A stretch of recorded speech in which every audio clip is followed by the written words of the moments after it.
Hello and welcome back to the allotment plot. It is the 3rd of August, so it is my 3-month anniversary on this plot. I am so grateful that it has just started raining because it is once again swelteringly hot and I am struggling. But once again, I want to do another monthly update and see how the plot is doing, have a look at some of the successes and some of the failures that I have experienced in my first 3 months of owning an allotment.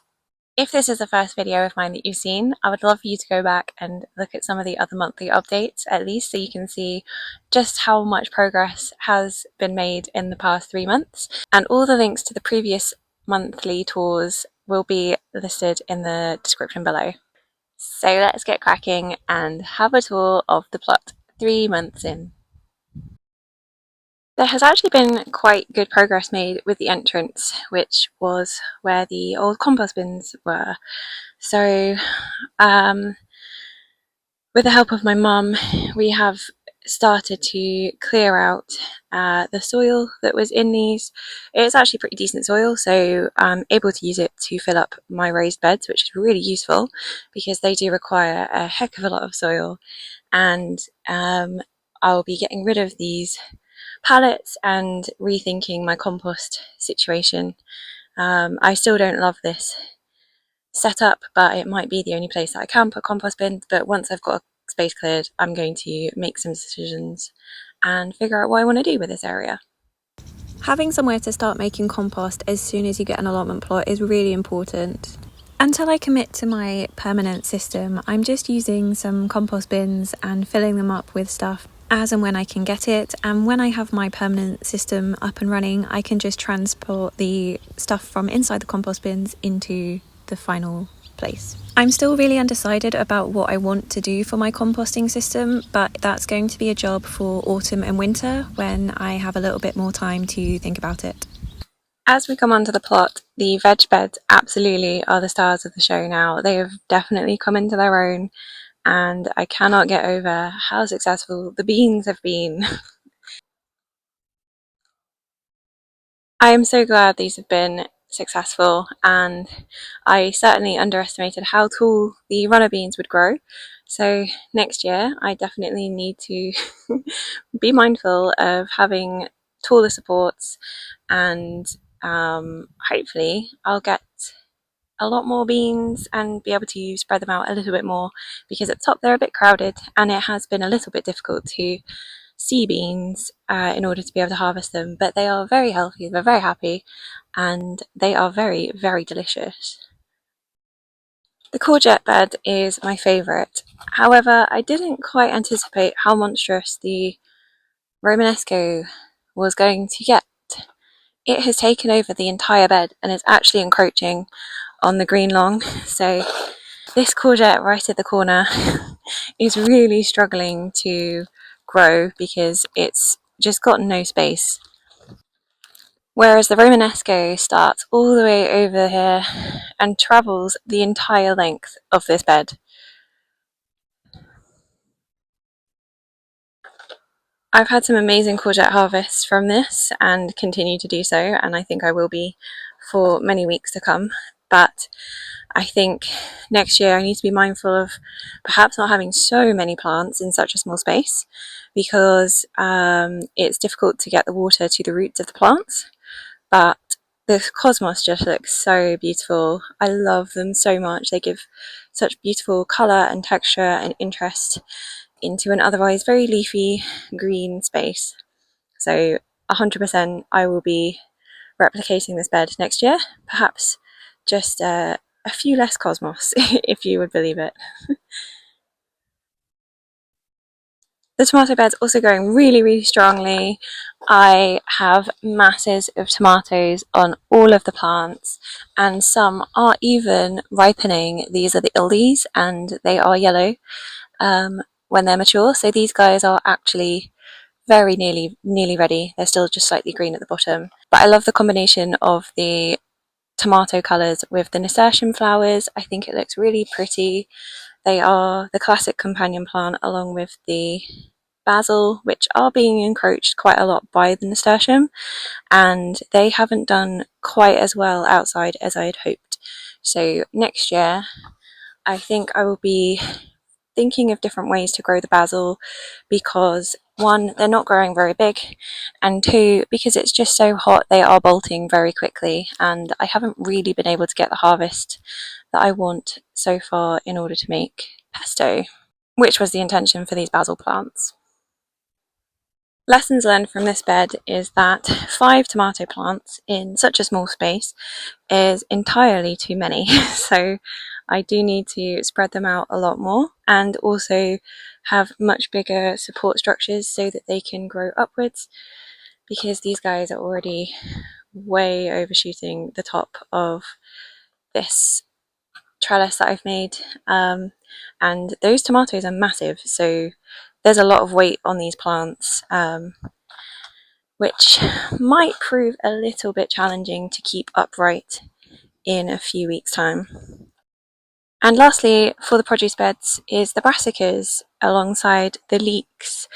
This is the very latest project that was done yesterday, putting the greenhouse frame over the broccolis in order to give them some more space to grow while also keeping out the cabbage white butterflies. And so far it has been very, very successful. I'm really pleased with how this has worked. It was quite a simple solution, and hopefully I will be enjoying my first ever broccolis, my first ever homegrown broccolis this year. The first of the pallet beds is on the plot and getting ready to be used. I am going to be putting some more dwarf beans in here and also sowing some carrots for winter harvesting, and there will be another one eventually matching this on the other side, but this was such a difficult project to put together. It was very fiddly, very time consuming and very hard work, and I don't really want to make any more of these in the same way just because it took me a whole 3 days to actually assemble it, and that just seems like a lot of time for one bed. So I will do one more in the same way just so that it is symmetrical, but after that I will probably be making beds in a different way. But I really do like how it looks on the plot. It looks very stylish, and once it's all planted up I think it's going to look really, really good. The other of the beds that I've made is the strawberry bed, and that is very successful. I love this one, very easy to make out of the featherboard from the old shed, and I may have overfilled it. There may be too many strawberries in this small space, but they will be fine, I'm sure, next year, and I will get masses of strawberries again. They actually have started to have second flowerings, which is really interesting, and I don't know whether that means I'm going to get more strawberries, but they look very healthy and they're putting out runners as well, so I think I'll be inundated with strawberries next year, which would be delightful. One of the things that was my biggest successes at the beginning has now turned into a bit of a failure, and that is the sweet pea wall, which, to be fair, is still looking really lovely in terms of flowers. It is still producing masses of flowers and they are beautiful.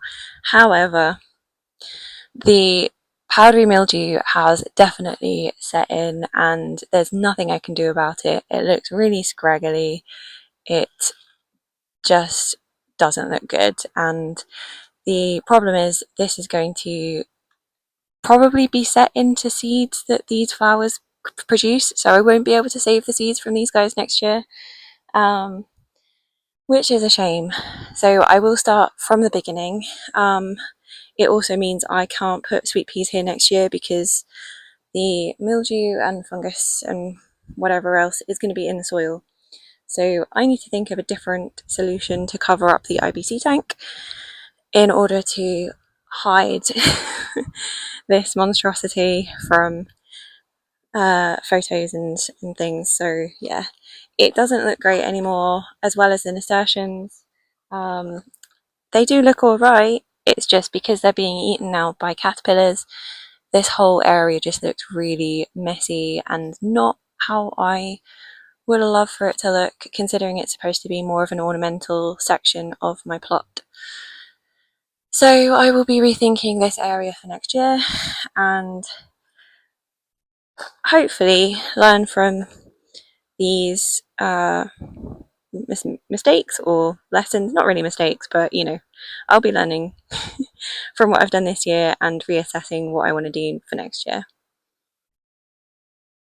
What has been a resounding success though is the flower bed at the end of the plot, and every time I come onto the plot I just am in awe of this. I love it so much. I think it's absolutely stunning. The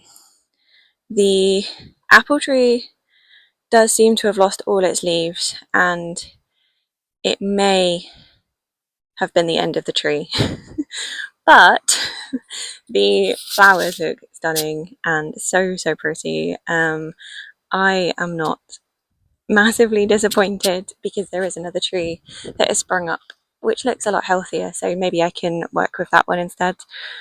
But this just looks so good. I'm so glad I put these in, and I will be saving seed from all of these plants, and a lot of them will self-seed as well, and they will be spread across the rest of the plot in various places.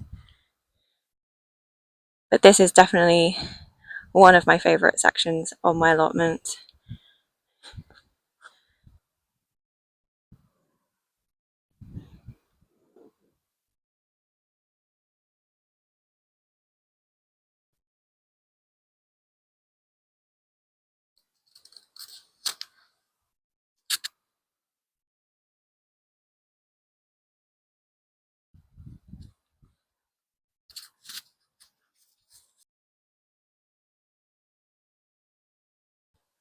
The weeds are absolutely out of control, but I am only one person and it has only been 3 months, so I can't do everything. And I'm just choosing my battles as and when I can address them. So this is definitely going to be an autumn slash winter job. This will all die down anyway. It's all annual weeds for the most part, and I'll be able to clear this space and get more cardboard over to suppress the rest of them from coming up again in the spring. This area looks so barren now. The sunflower titan has fallen over, and I've struggled to grow things in the greenhouse because it's actually been far too hot. So next year I need to learn about growing things in the greenhouse and regulating temperature. And surprisingly, the things in the pots have done quite well outside. They just need a little bit more watering. These tomatoes in this pot aren't as good as the ones in the ground, but they are still producing fruit. And the sunflower ginger nuts are doing so well. They look really good, and I'm thrilled that they are growing so well. I'm really looking forward to having a lot more of these all over the plot in the ground next summer.